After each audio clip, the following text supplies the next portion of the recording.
क्योंकि आप किताब में देखो ना, जो पेप्टाइड चेन नॉर्मल हीमोग्लोबिन की है और जो डिफेक्टिव हीमोग्लोबिन की है, उसकी सिर्फ छठी पोजीशन पे चेंज आया है, ना छठी से पहले और ना छठी के बाद। इसका मतलब डिस्टर्बेंस उसी जगह पे हुआ है जहां हुआ है, उसके आगे फैला। अगर फैल जाता तो फ्रेम शिफ्ट म्यूटेशन हो जाता। समझ में आया? मतलब ऐसा डिस्टर्बेंस जो हुआ एक जगह पर है बट आगे तक फैल गया, वो होता है फ्रेम शिफ्ट। और ऐसा डिस्टर्बेंस जो जिस जगह पे हुआ वहीं तक सीमित है, तो उसे बोलते हैं। और पॉइंट म्यूटेशन कैसे होता है? जब आप 3 के मल्टीपल में कुछ ऐड करते हो या 3 के मल्टीपल में कुछ, यहाँ 3 फॉस्फेट तुम्हारी तकलीफ नहीं है, तुम्हारी तकलीफ है मोइटी। मोइटी का मतलब मॉलिक्यूल होता है। क्या होता है? मॉलिक्यूल। तो 3 फॉस्फेट मोइटी मतलब 3 फॉस्फेट के मॉलिक्यूल। तो आज का टॉपिक है जेनेटिक कोड। क्या होता है ये जेनेटिक कोड?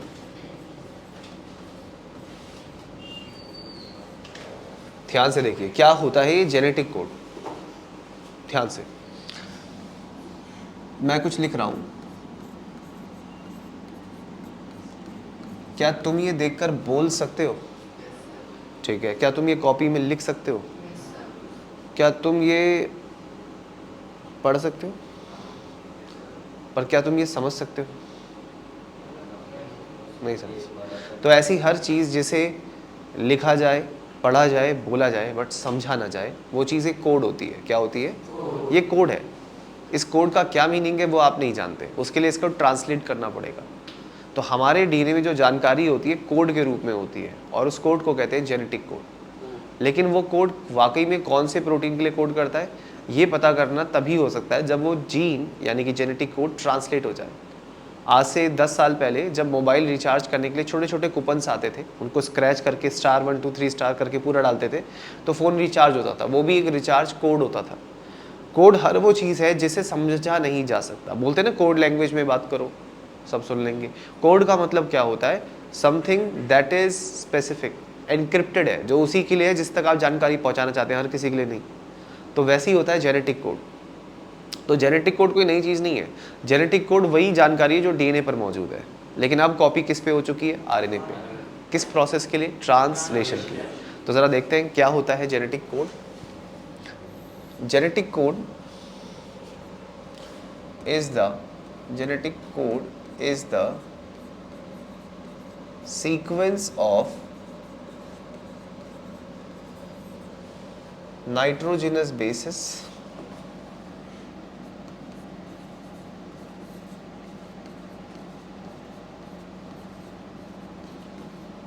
present on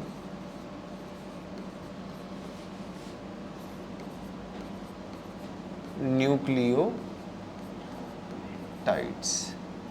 तो नाइट्रोजिनस बेसिस का वो सीक्वेंस जो न्यूक्लियोटाइड्स पर मौजूद है, उस सीक्वेंस को क्या कहते हैं? Genetic code. न्यूक्लियोटाइड्स की जगह न्यूक्लिक एसिड लिखना ज़्यादा बेटर रहेगा। Present on nucleic acid. तो the sequence of nitrogenous bases present on nucleic acid. और न्यूक्लिक एसिड से मेरा मतलब है डीएनए और आरएनए। तो डीएनए और आरएनए पे जो जानकारी मौजूद होती है, वो जानकारी आप कॉपी कर सकते हैं, लिख सकते हैं, बोल सकते हैं, लेकिन समझ नहीं सकते। यानी कि वो एक कोड है, उसी को कहते हैं क्या? Genetic code. तो जेनेटिक कोड के बारे में एक फिजिसिस्ट थे,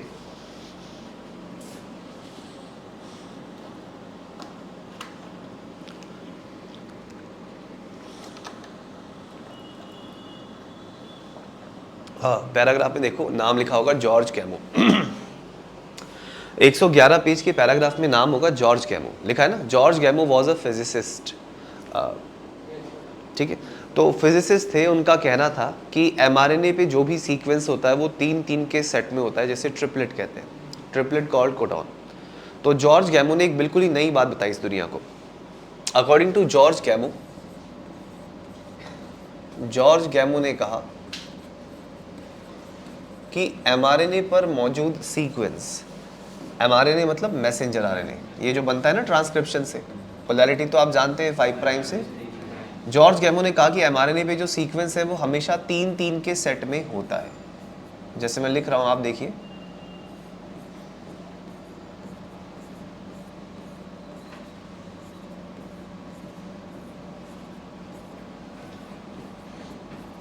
जो जानकारी मैंने mRNA पे लिखी है ये कैसी है, 3-3 के सेट में। तो ये जो 3-3 के सेट आप देख रहे हैं, ये 3-3 के सेट कोडॉन्स हैं। जैसे कि AUG एक कोडॉन है, ठीक है, AUG एक कोडॉन है। ऐसी AUA, फिर आगे CUG, फिर उसके बाद UGG, ये सब क्या है, ये सब अलग अलग कोडॉन्स हैं। कोडॉन्स का मतलब होता है 3-3 के सेट में जानकारी। तो जॉर्ज गैमो ने कहा था कि mRNA यानी कि मैसेंजर RNA पे जो इन्फॉर्मेशन होती है वो 3-3 के सेट में होती है और इसको कोडॉन्स कहते हैं। क्या कहते हैं? तो जैसे कि ये एक कोडॉन है, तो according to George Gamow, codon is a triplet. Triplet मतलब कितने का सेट? 3 का। Codon is a triplet of nitrogenous basis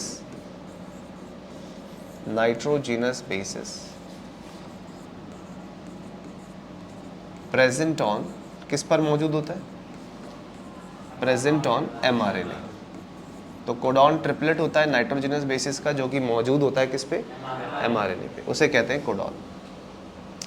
तो जॉर्ज गैमो का ये बहुत ही बोल्ड प्रपोजिशन था। देखो किताब में लिखा है ना, बोल्ड प्रपोजिशन, ऐसे लिखा होगा नीचे, मिला? बोल्ड का मतलब होता है एक ठोस दावा। जिनको नहीं मिला उनको बता दो ऋतिक कहाँ पे है।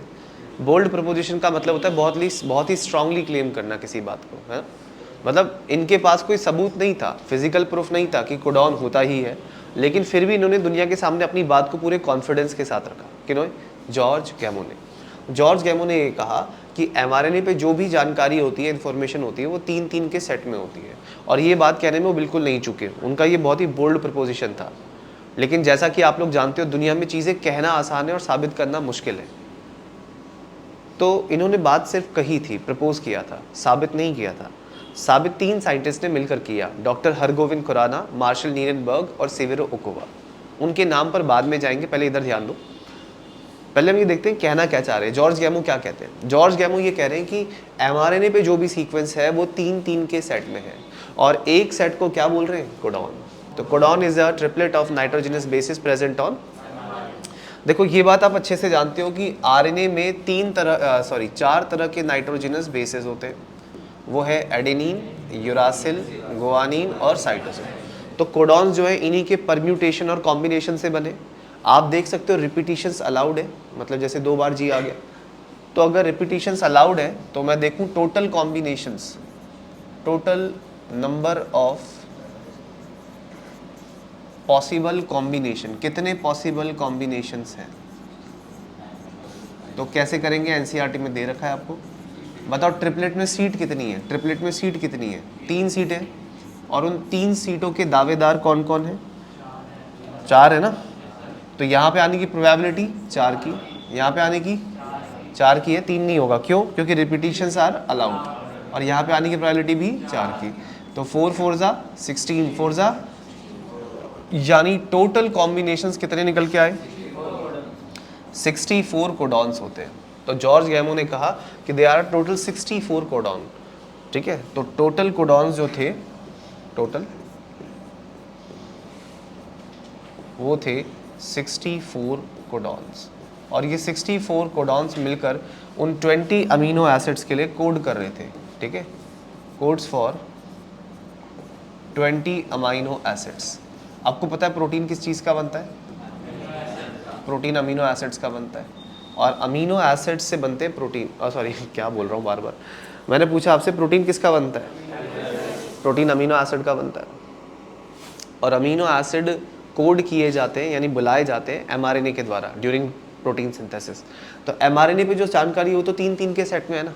तो हर कोडॉन का एक अमीनो एसिड मतलब होता है, मतलब इसका मतलब एक अमीनो एसिड है, इसका मतलब एक अमीनो एसिड है, हर किसी का मतलब एक अमीनो एसिड होता है।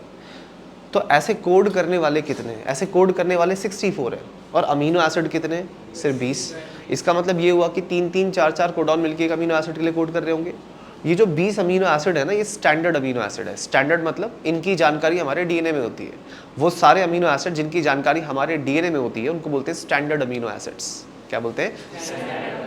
बाकी अमीनो एसिड्स में तो मॉडिफिकेशन हो जाता है, थोड़ा बहुत हाइड्रोक्सिल ग्रुप कार्बन इधर उधर कर दिया तो वो डिराइव्ड होते हैं। लगभग 30 या 35 से भी ज़्यादा अमीनो एसिड्स होते हैं, लेकिन पढ़ाए लिखाए 20 ही जाते हैं, क्योंकि 20 होते हैं स्टैंडर्ड अमीनो एसिड्स। और जब आप ह्यूमन न्यूट्रिशन पढ़ते हो, अपने बारे में पढ़ते हो, तो उसमें पढ़ते हो कि 10 हम खुद बना लेते हैं, 10 हमें डाइट में चाहिए। तो वो 10 जो हम खुद बना लेते हैं वो नॉन एसेंशियल, जो डाइट में चाहिए वो एसेंशियल, वो एक अलग चीज़ है। अभी हम सीख रहे हैं कि अमीनो एसिड कहाँ से आते हैं, कैसे वो बुलाए जाते हैं। तो अमीनो एसिड को बुलाने के लिए, कॉल करने के लिए हमारे पास एक सीक्वेंस होता है जिसको बोलते हैं mRNA, और उस पर जो सबके रोल नंबर लिखे होते हैं, ये वाला अमीनो एसिड, ये वाला, वो कोड के रूप में होता है। कोड को क्या बोलते हैं? कोडॉन। कोडॉन क्या होता है? ट्रिपलेट होता है। और टोटल कितने कोडॉन्स होते हैं? 64। देखो 64 तरह के होते हैं, ये वैरायटी है, ये नंबर नहीं है। नंबर और वैरायटी में फ़र्क होता है बेटा। ऐसा नहीं होता कि mRNA में 64 कोडॉन होते हैं, नहीं। mRNA में 64 तरह के कोडॉन्स हो सकते हैं, होते नहीं है। हो सकता है छोटा सा mRNA आप देख लो, इसमें गिनती के थोड़े से ही तो कोडॉन्स हैं, लेकिन कितने तरह के पॉसिबल कॉम्बिनेशंस है? तो 64 कॉम्बिनेशन पॉसिबल मैक्सिमम है ये। और ये 64 कोडॉन्स आपको 112 पेज पे देखो, टेबल 6.1 में दिखेंगे, है ना। 112 पेज पे टेबल 6.1 में दिखेंगे, जिसमें 6 रो और 6 कॉलम है, सॉरी 4 रो और 4 कॉलम है। तो 4 रो और 4 कॉलम का ये जो टेबल है ना, इस टेबल में आप देखो हर बॉक्स के अंदर 4 कोडॉन है। तो पहली बात तो 4 रो 4 कॉलम यानी 16 बॉक्स हो गए, एंड 16 4 जा 64, यानी टोटल कितने कोडॉन्स हो गए? 16। तो 64 कॉम्बिनेशंस हो गए, यानी वही परम्यूटेशन एंड कॉम्बिनेशन से आया हुआ नंबर है 64।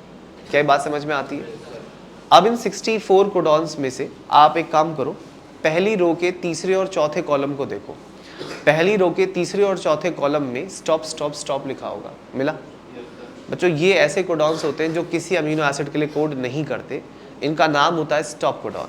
क्या नाम होता है इनका? ये किसी अमीनो एसिड के लिए कोड नहीं करते। क्या बात समझ में आती है? तभी तो इनके आगे स्टॉप लिखा हुआ है। लेकिन अगर आप बाकी के कोडॉन्स देखो तो सबके आगे कुछ ना कुछ लिखा है। जैसे किसी के आगे ल्यूसिन लिखा है, LEU, वो शॉर्ट फॉर्म है ल्यूसिन की। और किसी के आगे PHE लिखा है, तो इसका मतलब वो फिनाइल एलानिन के लिए कोड कर रहा है, ये शॉर्ट फॉर्म में फिनाइल एलानिन की। किसी के आगे ALA लिखा है, एलानिन, ये शॉर्ट फॉर्म है एलानिन की। और पहले कॉलम की लास्ट रो में तो वेल लिखा है, यानी वेलाइन, ये एक अमीनो एसिड है। यानी सभी अमीनो एसिड्स के नाम यहाँ पे लिखे हुए हैं, बट शॉर्ट फॉर्म्स में। समझ में आया? कोई डाउट? इसका मतलब ये हो गया कि हर कोडॉन एक खास अमीनो एसिड के लिए कोड करता है। और ऐसा भी है कि 4 कोडॉन मिलके एक ही अमीनो एसिड के लिए कोड कर रहे हैं, जैसा कि अभी आपने वेलाइन के केस में देखा। तो कोड करने वाले कितने हैं? 64। और अमीनो एसिड कितने हैं? 20। अमीनो एसिड तो 20 ही तरह के हैं ना। तो ये आइडिया किसका था? जॉर्ज गैमो का। लेकिन इन्होंने इस बात को साबित नहीं किया था। तो साबित किसने किया था? साबित किया था 3 साइंटिस्ट ने, जिसमें सबसे पहले थे सेवेरो ओकोवा। सेवेरो ओकोवा ने ही डिस्कवर्ड एन एंजाइम। इन्होंने एक एंजाइम की खोज करी। He discovered enzyme that can, जो कि बना सकती थी, synthesise, that can synthesize RNA in template independent fashion.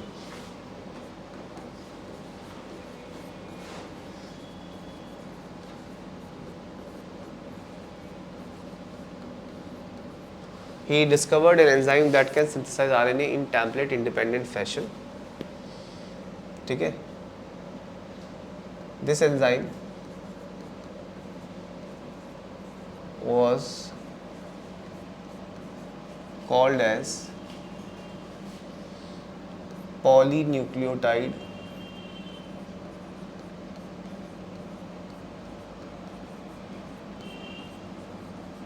phosphorylase.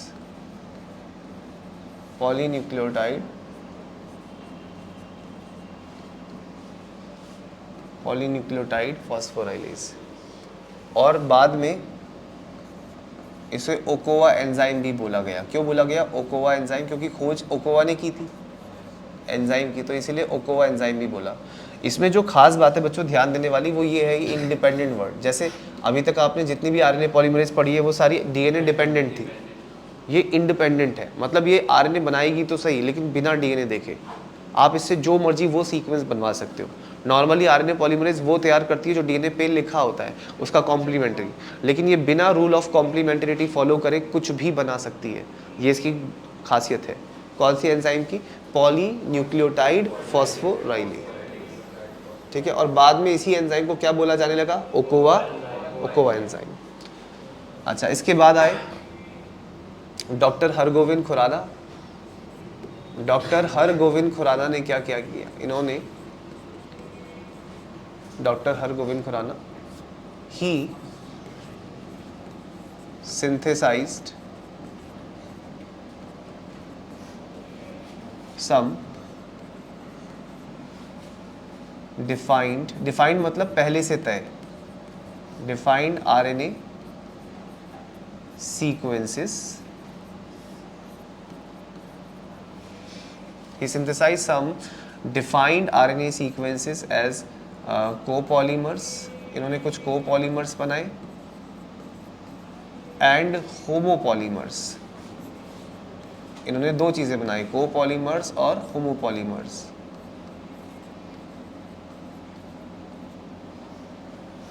ठीक है, बाय यूजिंग टेम्पलेट डिपेंडेंट की independent? Independent. by using template independent RNA synthesis। तो इन्होंने RNA का सिंथेसिस देखा, लेकिन कैसा? Template independent. और इन्होंने खुद तैयार करवाए कुछ होमोपॉलीमर्स। होमोपॉलीमर्स में क्या था? जैसे यूरासिल है, तो यूरासिल, तो यूरासिल को ऐसे 9 टाइम्स रिपीट करके इन्होंने तैयार किया पॉलीयूरिडाइलिक एसिड। क्या नाम रखा है इसका? पॉली मतलब कई सारे, और तुमको पता है यूरासिल अकेले नहीं होता है डीएनए के स्ट्रैंड में, उसके साथ बेस और शुगर भी तो होता है। सॉरी, यूरासिल खुद बेस है, उसके साथ शुगर और फॉस्फेट भी तो होता है। तो क्या बनता है? Uracil plus sugar plus phosphate, तो क्या बनेगा? यूरिडाइलिक एसिड या यूरिडीन मोनोफॉस्फेट। अब बहुत सारे यूरासिल ऐसे हैं तो बोलेंगे पॉलीयूरिडाइलिक एसिड बोलेंगे, ऐसे बोलेंगे ना, पॉलीयूरिडाइलिक एसिड। और इन्होंने कुछ कोपॉलीमर्स भी बनाए थे, जैसे कि CU, इस तरीके से CU कई बार, तो ये थे कोपॉलीमर्स। तो इन्होंने दो चीज़ें तैयार करी, एक तो होमोपॉलीमर्स और दूसरे कोपॉलीमर्स। तो ऊपर जो लिखा है ये क्या है? होमोपॉलीमर, क्योंकि सारे एक जैसे है ना। ऊपर जो बनाया वो क्या है? होमोपॉलीमर। होमोपॉलीमर वो होता है जिसके सारे मोनोमर एक जैसे होते हैं। और फिर उन्होंने क्या बनाया नीचे? कोपॉलीमर। किसने? डॉक्टर हरगोविंद खुराना ने। उसके बाद तीसरे साइंटिस्ट जो आए वो थे मार्शल नीरनबर्ग। इन्होंने अलग ही काम कर दिया। मार्शल नीरनबर्ग ने एक बहुत बड़ी खोज करी। इन्होंने एक सेल फ्री सिस्टम बनाया for protein synthesis. He created, और ये बहुत बड़ी बात थी। क्यों? क्योंकि अभी तक प्रोटीन सिंथेसिस कहाँ हो रहा था? सेल के अंदर। सेल के अंदर राइबोसोम होता है ना, protein factory of the cell, वहाँ होता था प्रोटीन सिंथेसिस। किसको जोड़ जोड़ के? अमीनो एसिड्स को। लेकिन इन्होंने क्या किया? आर्टिफिशियल बनाया। He created an cell free system. देखो 112 पेज के फर्स्ट पैराग्राफ में मिल जाएगा। सेल फ्री सिस्टम बनाया इन्होंने। He created an cell free system, किस चीज़ के लिए? For protein synthesis. तो प्रोटीन बनाने के लिए उन्होंने एक सिस्टम तैयार किया। कैसा system? Cell free system for protein synthesis. He created a cell free system for protein synthesis, ठीक है। एंड ट्रांसलेटेड, इन्होंने ट्रांसलेट किया and translated some RNA। Translate किसको करते हैं? DNA को, RNA को? हाँ, तो इन्होंने RNA के होमोपॉलीमर को ट्रांसलेट किया। तो जब इन्होंने RNA के होमोपॉलीमर को ट्रांसलेट किया, देखो ये रहा वो होमोपॉलीमर, क्या नाम था इसका? पॉली। तो इसको जब इन्होंने ट्रांसलेट किया, पॉलीयूरिडाइलिक एसिड को ट्रांसलेट किया, तो ट्रांसलेशन के बाद देखो ध्यान से, ट्रांसलेशन के बाद ये पॉलीयूरिडाइलिक एसिड चेंज हो गया था।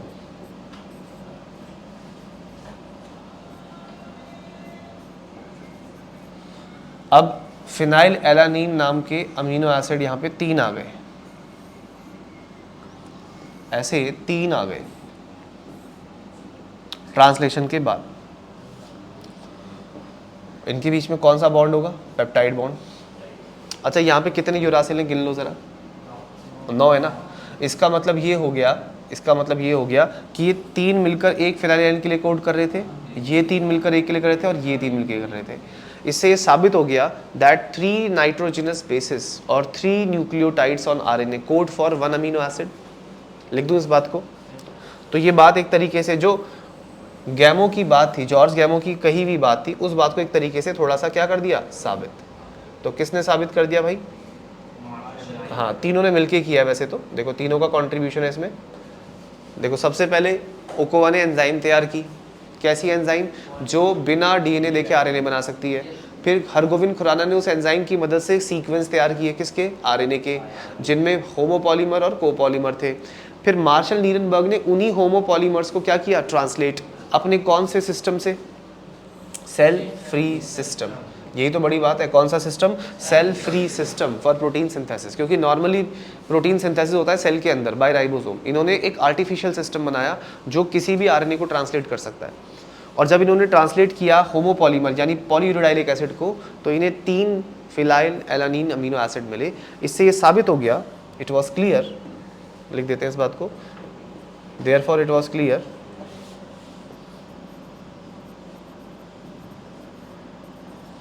it was clear that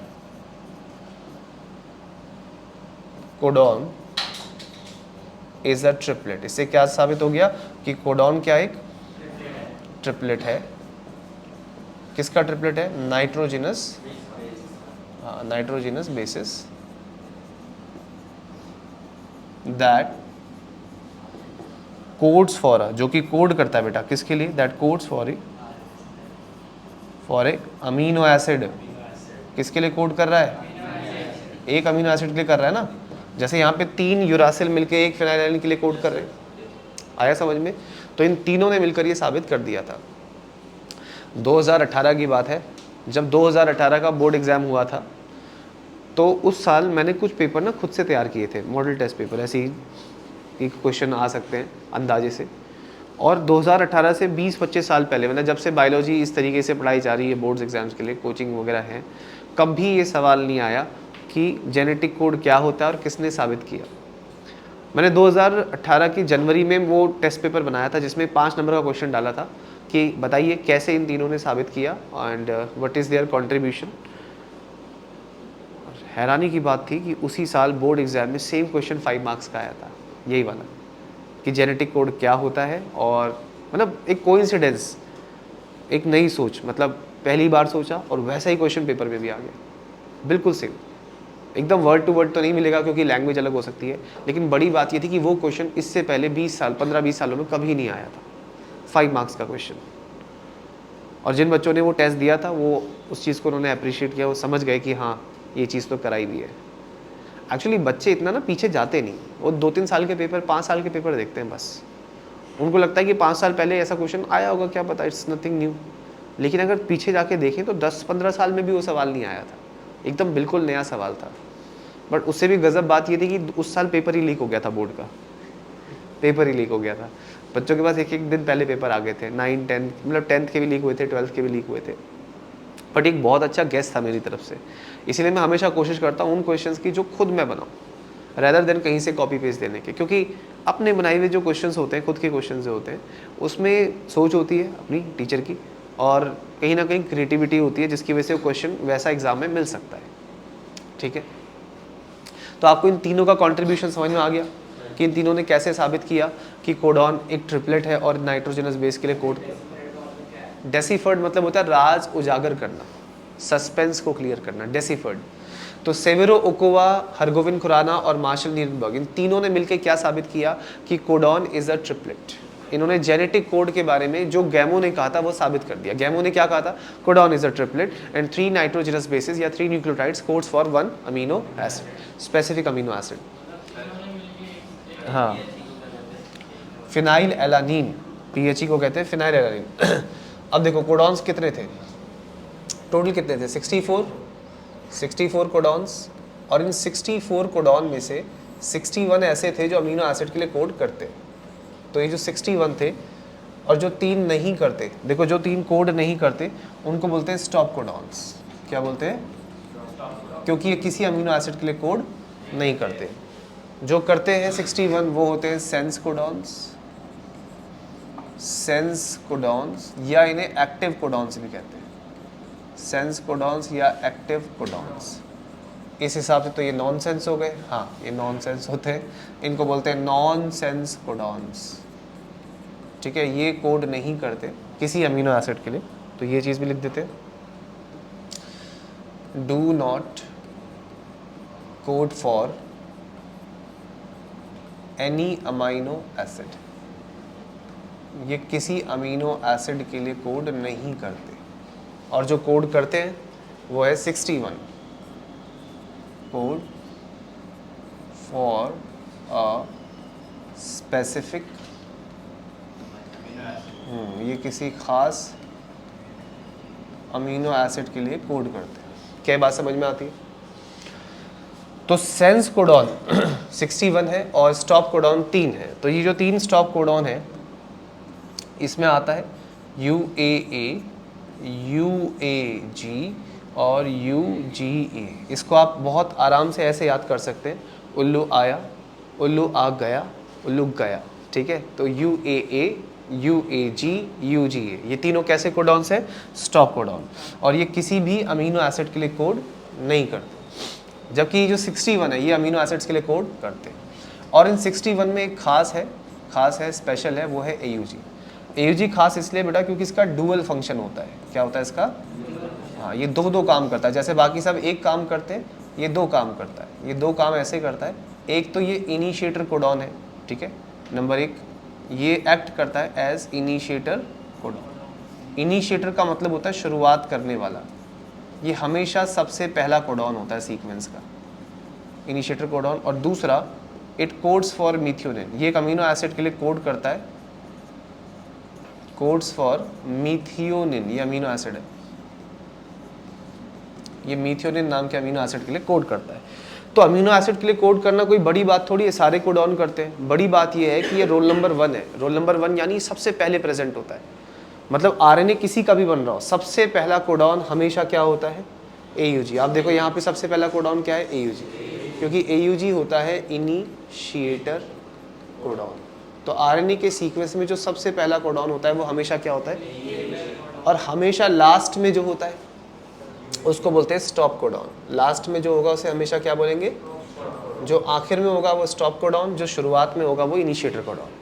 और बीच में जो सीक्वेंस होगा उसमें सारे 3-3 के सेट होंगे। ऐसे कितने कितने के सेट होंगे? 3-3 के, और इन्हें कहते हैं कोडॉन्स। समझ में आया? स्टॉप कोडॉन किसी भी अमीनो एसिड के लिए कोड नहीं करेगा।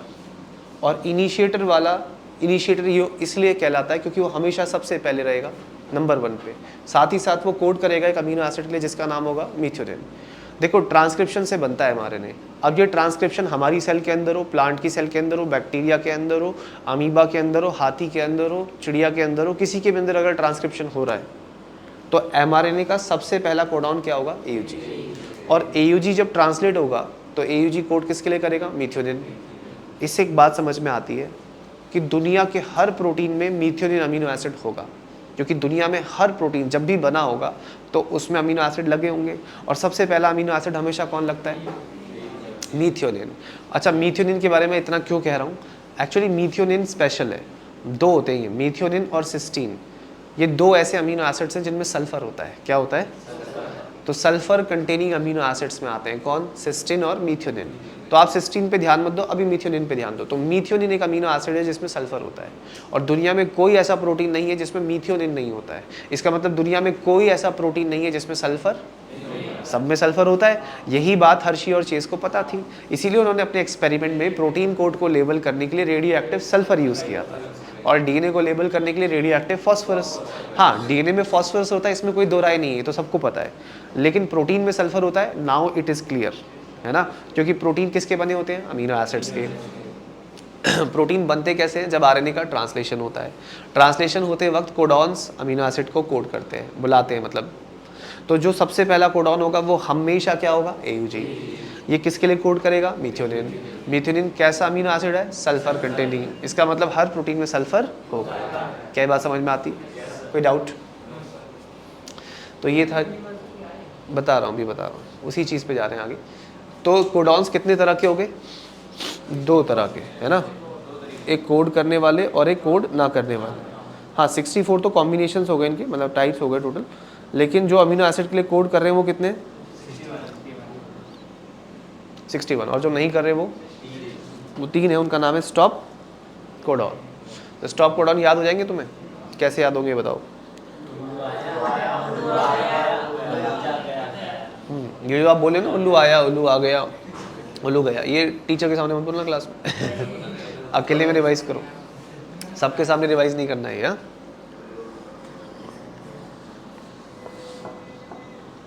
अब प्रॉपर्टीज देखेंगे जेनेटिक कोड की, क्या प्रॉपर्टीज होती है। बड़े आगे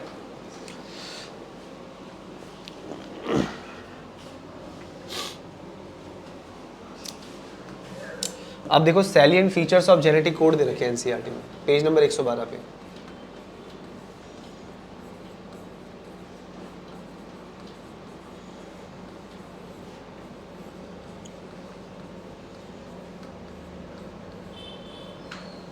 मिला? Salient features of genetic code. Genetic code के क्या गुण होते हैं? तो सबसे पहला फीचर जो जेनेटिक कोड में होता है, सबसे पहला जिसमें लिखा हुआ है कि कोडॉन इज अ ट्रिपलेट। मिला? Codon is a triplet. Codon एक ट्रिपलेट है जो कोड करता है एक खास अमीनो एसिड के लिए। ये बात तो आपको पता लग गई कि कोडॉन क्या है? ट्रिपलेट है। अगला पॉइंट क्या है?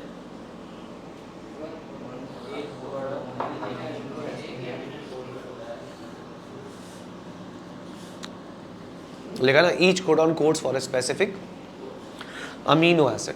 ये लिखा है, यानी हर कोडॉन कोड करता है, codes for a specific amino acid. Specific का मतलब होता है खास। तो हर कोडॉन एक खास अमीनो एसिड के लिए कोड करता है, यानी ये अपनी तरफ से एकदम स्पेसिफिक होता है। जैसे AUG है, तो AUG हमेशा मीथियोनिन के लिए कोड करेगा, किसी और की तरफ देखेगा भी नहीं। तो AUG इस मामले में बहुत ज़्यादा क्या है? स्पेसिफिक है कि वो किसके लिए कोड करेगा? मीथियोनिन। तो हर कोडॉन एक खास अमीनो एसिड के लिए कोड करता है। उसके बाद नेक्स्ट प्रॉपर्टी क्या है? बोलो, अरे बोलो। हाँ, रुक जा, बस ठीक है, इतना बहुत है।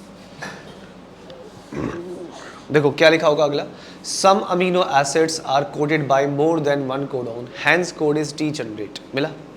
यहाँ पे डीजेनरेट का मतलब है धोखा होना किसी के साथ, इसे बेवफाई भी कह सकते हैं हम। तो कुछ codons, some codons are coded by more than one amino acid. कुछ कोडॉन ऐसे होते हैं जो एक से ज़्यादा अमीनो एसिड से कोड होते हैं। Some amino acids are coded by more than one codon. उल्टा लिख दिया बिल्कुल उल्टा लिख दिया यार।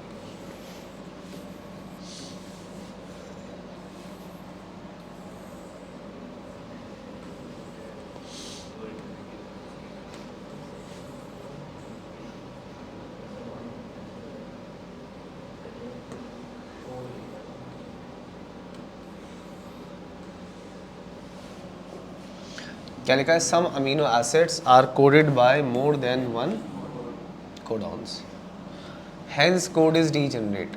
भाई डीजेनरेट का मतलब है बेवफाई, धोखा। तो धोखा किसके साथ हो रहा है? धोखा कोडॉन के साथ हो रहा है ना, क्योंकि कोडॉन तो अपनी तरफ से वफादार है, वो एक अमीनो एसिड के अलावा दूसरे के लिए कोड करता ही नहीं है। लेकिन अमीनो एसिड जो है वो 3-3, 4-4 कोडॉन से कोड हो रहा है। जैसे एग्जाम्पल के लिए आप देखो, पहले कॉलम की लास्ट रो में GUC, GUG, GUA और GUG यू, ये 4 कोडॉन दिए। अब ये चारों कोडॉन मिलके वेलाइन के लिए कोड कर रहे हैं। किसके लिए? वेलाइन एक अमीनो एसिड है। अब कोडॉन तो अपनी तरफ से स्पेसिफिक है ना, जैसे एग्जांपल के लिए बच्चों GUC है, वो GUC वेलाइन के अलावा किसी और के लिए कोड नहीं करेगा। यानी GUC इस मामले में बहुत ज़्यादा क्या है? स्पेसिफिक। वो एक खास अमीनो एसिड के अलावा किसी और के लिए कोड करेगा ही नहीं। ऐसी GUG भी वेलाइन के अलावा किसी और के लिए कोड GUA भी नहीं करेगा और GUU भी नहीं करेगा। यानी ये चारों वफादार हैं, ये अपने अमीनो एसिड के अलावा किसी और के लिए कोड नहीं करते। लेकिन अमीनो एसिड जो है वो बेवफा है, वो चारों को संभाल रहा है। क्यों भाई? ये जायज़ भी है ना, क्योंकि देखो बुलाने वाले कितने? 61 और जाने वाले कितने? 20। तो एक को तो 4-4 का ख्याल रखना पड़ेगा ना। इसीलिए कौन बेवफा है? Amino acid. और कौन वफादार है? कोडॉन्स। तो NCERT ये कहती है कि some amino acids are coded by more than one codon, hence code is degenerate. कुछ अमीनो एसिड एक से ज़्यादा कोडॉन से कोड होते हैं, इसीलिए कोड डीजनरेट है। यानी कोड के साथ धोखा हो गया। डीजनरेट मतलब धोखा। आया समझ में? नेक्स्ट पॉइंट क्या है? यही है, the code of mRNA is always read in a contagious fashion, there are no punctuations. लिख देते हैं इस बात को। अगला पॉइंट, आज तो गले की ऐसी की तैसी हुई पड़ी है, बोला ही नहीं आता।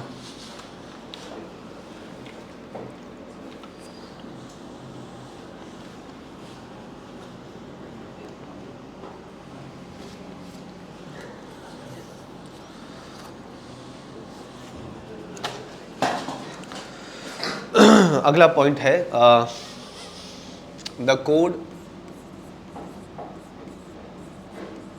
On mRNA। कोड का मतलब समझ गए? कोडॉन्स। कोड का मतलब क्या है? Codons. The code on mRNA is always read, इसे हमेशा पढ़ा जाता है। Always read in a contagious fashion. बच्चों कंटेजियस वर्ड आपने 9th क्लास में सुना होगा। कंटेजियस का मतलब होता है छूने से होने वाली बीमारी, बोलते हैं ना छुआछूत की बीमारी, टच। तो कोड जो होता है mRNA का वो हमेशा लगातार पढ़ा जाता है।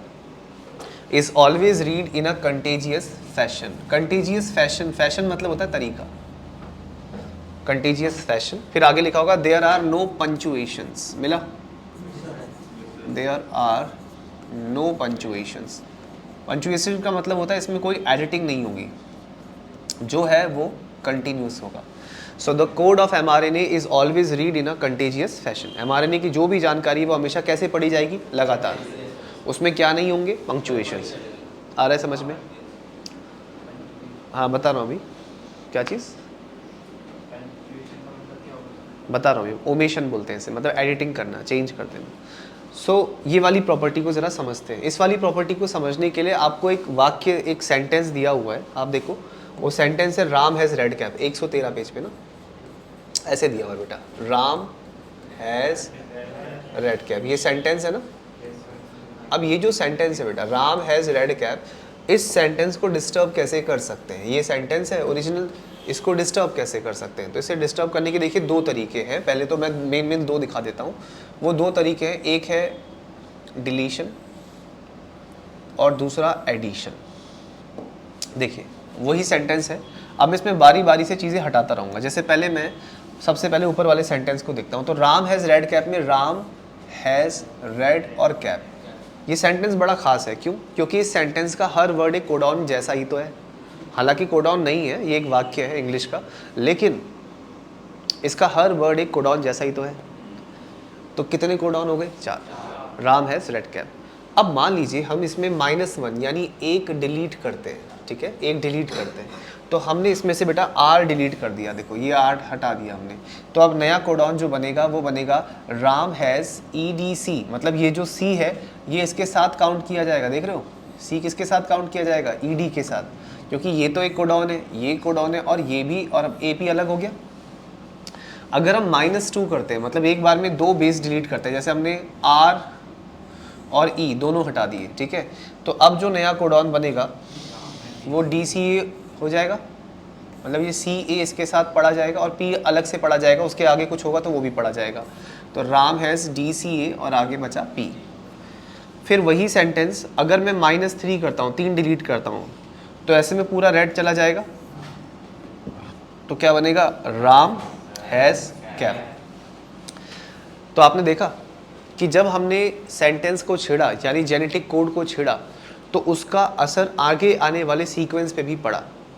आने वाले सीक्वेंस पे कैसे, जैसे मैंने यहाँ से आर डिलीट किया तो आगे का जो कैप था वो वर्ड यानी वो एक कोडॉन डिस्टर्ब हो गया। तो इस तरीके से डिस्टर्ब होना क्यों हो रहा है ऐसा, इसलिए हो रहा है क्योंकि कोडॉन्स को हमेशा लगातार पढ़ा जाता है बिना किसी गैप के। अगर इनको गैप लेके पढ़ते तो एक बीच में हुई टूट फूट इग्नोर हो जाती। लेकिन एनसीईआरटी क्या कह रही है, the code of mRNA is always read in a contiguous fashion. MRNA पे जो भी जानकारी है उससे हमेशा कैसे पढ़ा जाएगा, लगातार। अब जब आप लगातार पढ़ोगे उसको, कंटीजियस मतलब एकदम सटा कर, एक से कंटीजियस मतलब होता है सटा कर या छू कर। तो छुएंगे कब एक दूसरे को, जब एक दूसरे के डायरेक्ट कांटेक्ट में होंगे। तो जो नाइट्रोजनस बेसिस होते हैं उन्हें लगातार पढ़ा जाता है बिना किसी गैप के। इसीलिए कोडॉन्स आगे के क्या हो गए, डिस्टर्ब। अच्छा, डिस्टर्ब करने का एक और तरीका था, मैंने बोला क्या, एडिशन, कि आप उसके बीच में कुछ नया ऐड कर दो। ये तो डिलीशन था, एक और तरीका होता है, क्या होता है, एडिशन। एडिशन में क्या कर सकते हैं, जैसे मान लीजिए अब राम हैज़ रेड कैप में आपने यहाँ पे बी ऐड कर दिया, बी डाल दिया। तो बी डाल दिया यानी आपने छेड़ा इसको कैसे, +1 करके। तो एक कोडॉन हो गया राम, एक हो गया हैज़, एक हो गया BRE। अब ये जो डी है ये इनके साथ काउंट होगा, DCA के साथ, और P अलग से काउंट होगा। आ रहा है समझ में? तो DCA और फिर ये भी एक अलग कोडॉन बन जाएगा। लेकिन अगर हम इसमें BI दोनों ऐड कर दें, जैसे यहाँ पे राम हैज़ BI, फिर तो इससे क्या होगा, जो ED है वो किसके साथ आ जाएगा, CA के साथ, C के साथ, और AP आगे अलग एक कोडॉन के साथ जुड़ेगा। तो देखो BIR EDC AP, Ram has, आगे का सेंटेंस डिस्टर्ब हुआ ना। लेकिन अगर मैं इसके बीच में पूरे 3 नाइट्रोजनस बेसिस डाल दूं, BIG यानी मैंने एडिशन किया, वो भी कितने के मल्टीपल में, 3 के। पहले मैंने एक ऐड किया, फिर मैंने 2 ऐड किए, अब मैं कितने ऐड कर रहा हूँ, 3। तो जब मैं 3 ऐड कर रहा हूँ बच्चों, तो उससे क्या हो रहा है, आगे का सीक्वेंस डिस्टर्ब नहीं हो रहा है। देखा आपने, जब मैं 1 या 2 ऐड कर रहा हूँ तो आगे का सीक्वेंस डिस्टर्ब हो रहा है। लेकिन जब मैं 3 के मल्टीपल में ऐड या डिलीट कर रहा हूँ तो आने वाले सीक्वेंस पे असर नहीं पड़ रहा है। तो देखिए ध्यान से, क्या चीज़ है ये, यहाँ हम कर रहे हैं एडिशन, यहाँ हम एग्जिस्टिंग सीक्वेंस के बीच में कुछ नया ठूस रहे हैं, और यहाँ हम कर रहे हैं डिलीशन, यानी जो सीक्वेंस है पहले का उसको डिलीट कर रहे हैं। यहाँ आपने पहले -1 डिलीट किया, फिर -2, फिर आपने जब 3 डिलीट किए तो कैप तो पहले जैसा ही था, नॉर्मल है ना एकदम। तो मैं आपको तरीके बता रहा हूँ कि कैसे हम जेनेटिक सीक्वेंस को चेंज कर सकते हैं। आपको पता है चेंज को म्यूटेशन कहते हैं। तो म्यूटेशन कितने तरह का होता है वो मैं अब आपको सिखा रहा हूँ। बिल्कुल ध्यान से फोकस होकर सुननी मेरी हर बात, ये बहुत काम आएगा। देखो, जो मैंने -1 और -2 किया बच्चों, उससे आगे के सीक्वेंस पे असर पड़ा कि नहीं पड़ा, पड़ा। तो इसको बोलते हैं फ्रेम शिफ्ट म्यूटेशन। क्या बोलते हैं बेटा, फ्रेम शिफ्ट म्यूटेशन, क्योंकि जो रीडिंग फ्रेम है वो शिफ्ट हो गया। फ्रेम का मतलब क्या होता है, फ्रेम का मतलब होता है सेट। एक तो फोटो के ऊपर फ्रेम लगता है वो वैसा ही फ्रेम है। देखो ये एक फ्रेम है ना, देखो 3 एक साथ है, 3 एक साथ है, 3 एक साथ है, 3 एक साथ है, यानी ये फ्रेम है। अब ये फ्रेम डिस्टर्ब कब होगा, जब आप -1 या -2 को डिलीट कर दोगे, है ना, मतलब -1 या -2 का चेंज करोगे, तो ये चेंज करने पर फ्रेम ही शिफ्ट हो गया।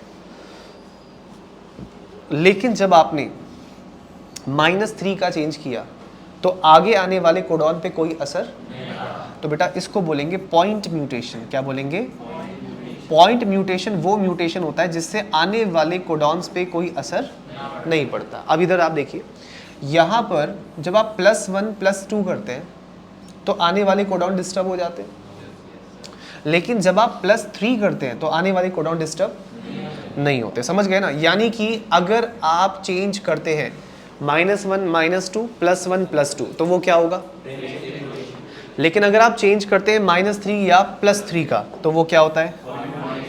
और ध्यान रखना, ज़्यादा खतरनाक फ्रेम शिफ्ट होता है, क्योंकि फ्रेम शिफ्ट से आगे तक गड़बड़ी हो जाएगी। मतलब डिस्टर्बेंस हुआ यहाँ, गड़बड़ी हुई वहाँ।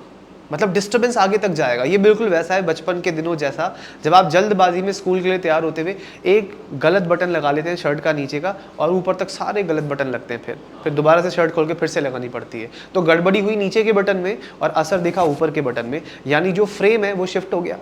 तो इस तरह के म्यूटेशन को क्या कहते हैं? Frame shift mutation. लेकिन अगर गड़बड़ी एक जगह पे हुई है और वो वहीं तक सीमित है, आगे कोई असर नहीं पड़ा उसका, तो उसे कहते हैं, जैसे आप होता क्या है, प्रैक्टिकल फाइल जब चेक कराने जाते हैं तो उसमें पेज नंबर भी डालने होते हैं। अब अगर आप गलती से एक पेज का नंबर गलत डाल दिया तो आगे के सारे पेज के नंबर गलत डलते हैं। तो एग्जाम्पल किसका हो गया? Frame shift. आ रहा है समझ में? तो ज़्यादा खतरनाक कौन सा म्यूटेशन है? फ्रेम शिफ्ट म्यूटेशन, क्योंकि इसमें रीडिंग फ्रेम शिफ्ट हो जाता है। और कम खतरनाक कौन सा है? अच्छा, इस चीज़ को देखने के लिए आप एक काम करो, एनसीईआरटी में जिनकी पुरानी किताब है वो 89 पे आओ, और जिनकी नई एनसीईआरटी वो 90 पे आओ। मैं ये सिकल सेल एनीमिया के लिए बोल रहा हूँ, आपको सिकल सेल एनीमिया टॉपिक ढूंढना है।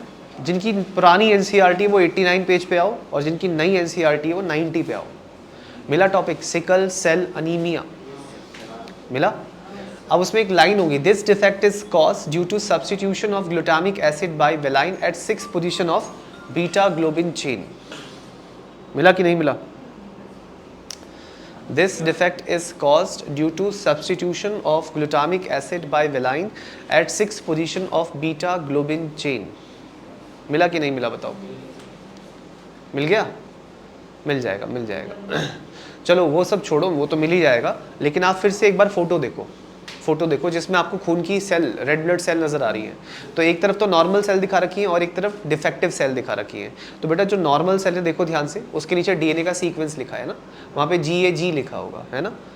और फिर आगे दूसरे डिफेक्टिव सीक्वेंस में देखो GTG लिखा होगा। इससे कोडॉन चेंज हो गया। पहले जो कोडॉन GAG था अब वो कोडॉन GUG हो गया, देखो। और इसी से पेप्टाइड चेन, जो नीचे चेन है बेटा अमीनो एसिड्स की, उसमें 6ठी पोजीशन पे GLU लिखा था, अब VAL लिखा है। यही कारण है कि मैं पहले 6th पढ़ा रहा हूँ। अगर मैं तुम्हें डायरेक्ट 5th में ये सब पढ़ाता तो तुम्हें समझ में आता? ये बताओ, कुछ नहीं आता। वहाँ क्या मतलब है तुम्हें? कोडॉन्स क्या होते हैं? अभी कम से कम ये तो पता है ना कोडॉन क्या होते हैं? Triplet of nitrogenous bases. और आप देख सकते हो, आप उस येलो बॉक्स से मैच कर सकते हो, पेज नंबर 112 वाले येलो बॉक्स से, कि GAG किसके लिए कोड कर रहा है, ढूंढो। GAG किसके लिए कर रहा है? हाँ, LU होगा, U है ना, ग्लूटामिक एसिड कहते हैं उसे, ठीक है। और GUG किसके लिए कोड कर रहा है? VAL आ रहा होगा, देखो, वेलाइन। तो समझ में आया आपको? यानी जो कोडॉन पहले GAG था अब वो कोडॉन GUG हो गया। आप बुक में देख रहे हो, जो मैं कह रहा हूँ उसको ध्यान से सुनो। ये जो डिस्टर्बेंस हुआ है सिकल सेल एनीमिया के केस में, बेटा ये बहुत ज़रा सा डिस्टर्बेंस है, ये है पॉइंट म्यूटेशन। कौन सा? क्योंकि आप किताब में देखो ना, जो पेप्टाइड चेन नॉर्मल हीमोग्लोबिन की है और जो डिफेक्टिव हीमोग्लोबिन की है, उसकी सिर्फ 6ठी पोजीशन पे चेंज आया है, ना 6ठी से पहले और ना 6ठी के बाद। इसका मतलब डिस्टर्बेंस उसी जगह पे हुआ है जहाँ हुआ है, उसके आगे फैला। अगर फैल जाता तो फ्रेम शिफ्ट म्यूटेशन हो जाता। समझ में आया? मतलब ऐसा डिस्टर्बेंस जो हुआ एक जगह पर है बट आगे तक फैल गया, वो होता है फ्रेम शिफ्ट। और ऐसा डिस्टर्बेंस जो जिस जगह पे हुआ वहीं तक सीमित है, तो उसे बोलते हैं। और पॉइंट म्यूटेशन कैसे होता है? जब आप 3 के मल्टीपल में कुछ ऐड करते हो या 3 के मल्टीपल में कुछ। लेकिन सिकल सेल एनीमिया में तो कुछ भी ऐड और डिलीट नहीं हुआ, तो वहां पे तीसरी चीज हुई है। पता है वो तीसरी चीज क्या है? सब्स्टिट्यूशन। क्या कहते हैं उसको? मतलब जेनेटिक सीक्वेंस को 3 तरीके से चेंज किया जाता है, एक डिलीशन, दूसरा एडिशन और तीसरा सब्स्टिट्यूशन। सब्स्टिट्यूशन का मतलब होता है किसी एग्जिस्टिंग नाइट्रोजनस बेस की जगह कोई दूसरा ले लेता है। जैसे डीएनए में हुआ ना, डीएनए में पहले क्या था? GAG, फिर वो दूसरे डीएनए में यानी डिफेक्टिव जीन में क्या हो गया? GTG। और उसी की मिरर इमेज होते हैं कोडॉन्स। कोडॉन जो पहले GAG था वो क्या चेंज हो गया? GUG। कुछ ऐड हुआ? नहीं। कुछ डिलीट हुआ? नहीं। क्या हुआ? सब्स्टिट्यूशन। तो सब्स्टिट्यूशन की वजह से सीक्वेंस हो गया चेंज। लेकिन ये बदलाव, मुझे बताओ, ये बदलाव क्या आगे फैला? ये उसी जगह पे सीमित रहा। तो इस तरह के चेंज को, इस तरह के म्यूटेशन को क्या कहते हैं? और जो आगे फैल जाए उसे क्या कहते हैं? इसका मतलब ये हो गया कि डीएनए में जो म्यूटेशंस होते हैं, यानी कि डीएनए के सीक्वेंस में जो बदलाव आते हैं, वो म्यूटेशंस 3 कारणों से आ सकते हैं। तो वो 3 कारण क्या है, दोबारा से बोलो। एक कारण हो सकता है एडिशन, आप कुछ नया ऐड कर रहे हो। दूसरा हो सकता है डिलीशन, आपने कुछ डिलीट कर दिया। और तीसरा होता है सब्स्टिट्यूशन, यानी किसी की जगह किसी और को लगा दिया। लेकिन ध्यान रखना, एडिशन और डिलीशन, एडिशन और डिलीशन जब तक -1 और -2 के मल्टीपल में होगा, सॉरी एडिशन तो प्लस में होता है ना, हाँ, डिलीशन -1 या -2 में होगा और एडिशन +1 या +2 में होगा, तब तक बेटा ये रहेगा फ्रेम शिफ्ट म्यूटेशन। कौन सा म्यूटेशन रहेगा? आया समझ में? यानी इससे क्या होगा, रीडिंग फ्रेम शिफ्ट हो जाएगा। कैसा म्यूटेशन कहलाएगा ये? Frame shift mutation. लेकिन अगर आपने ऐड किया 3 को एक साथ, यानी +3, जैसे राम हैज रेड कैप में आपने BIG डाल दिया था, या आपने डिलीट ही कर दिया, जैसे पूरा रेड उड़ा दिया था राम हैज रेड कैप में से, यानी -3। तो अगर आप -3 या +3 करते हैं, या फिर आप सब्स्टिट्यूशन करते हैं, देखिए सब्स्टिट्यूशन भी इसी में आता है, तो इससे जो होगा हमेशा वो होगा बेटा पॉइंट म्यूटेशन। क्या होगा? Point mutation. सब्स्टिट्यूशन से हमेशा पॉइंट म्यूटेशन होता है। क्यों? क्योंकि सब्स्टिट्यूशन से कभी भी total number of base change थोड़ी होते हैं। आप किसी को हटा के कुछ और लगा देते हो, और जितने हटाते हो उतने लगाते हो, तो टोटल नाइट्रोजनस बेसिस तो सेम रहते हैं। इससे रीडिंग फ्रेम कभी डिस्टर्ब, यानी substitution will always cause point mutation. Substitution से हमेशा कौन सा म्यूटेशन होगा? आया कि नहीं समझ में? कलर कर देते हैं।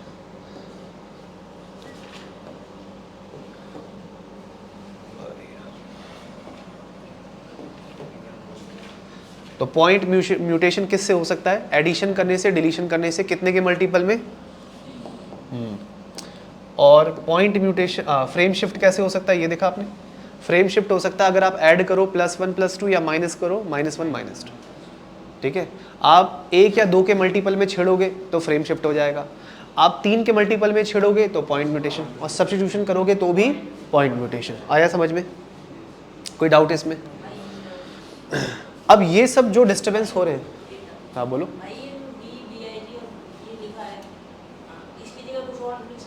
हाँ, कुछ भी रैंडमली, ये तो एनसीईआरटी ने आपको एग्जांपल दिया है, 113 पे है ये जो मैं बता रहा हूँ।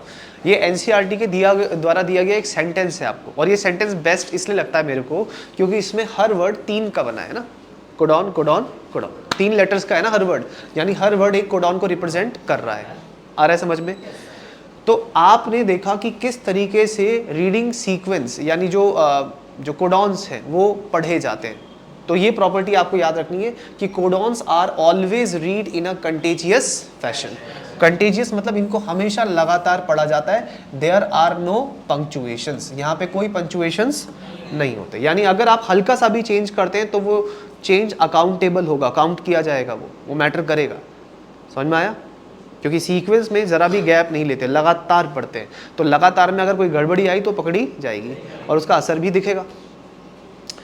अच्छा, उसके बाद नेक्स्ट प्रॉपर्टी आती है, the code is nearly universal, यही होगा शायद। The code is nearly universal, लगभग यूनिवर्सल है। बेटा यूनिवर्सल हर उस चीज़ को कहते हैं जो सबके लिए एक जैसी होती है, जो सबके लिए एक जैसी होती है, उस चीज़ को क्या कहते हैं? यूनिवर्सल, सबके लिए एक समान। जैसे AUG मीथोनिन के लिए कोड करता है, मेरे अंदर कर रहा है, आपके अंदर कर रहा है, प्लांट, बैक्टीरिया, दुनिया में जो भी है सबके अंदर AUG किसके लिए कोड कर रहा होगा? मीथोनिन के लिए। यानी ये बात यूनिवर्सल है। मैं इस चैप्टर में ये जो आपको कोडॉन्स पढ़ा रहा हूँ, ये सिर्फ इंसानों के लिए नहीं पढ़ा रहा हूँ, ना सिर्फ प्लांट्स के लिए, ये सबके लिए है। दुनिया जहान में जो भी है, अगर उस ऑर्गेनिज्म का जेनेटिक मटेरियल DNA है तो उस पर सारी बातें अप्लाई होती है। तो कोड इज नियरली यूनिवर्सल। और लास्ट प्रॉपर्टी AUG की तारीफ में लिखी होगी कि AUG has dual function. AUG के डुअल फंक्शंस हैं, एक तो ये इनिशिएटर कोडॉन का काम करता है और दूसरा इट कोड्स फॉर मीथियोनिन। तो क्या आपको ये सारे प्रॉपर्टी समझ में आ गए? सारी प्रॉपर्टी समझ में आ गई किसकी? जेनेटिक कोड की। क्या ये बात समझ में आती?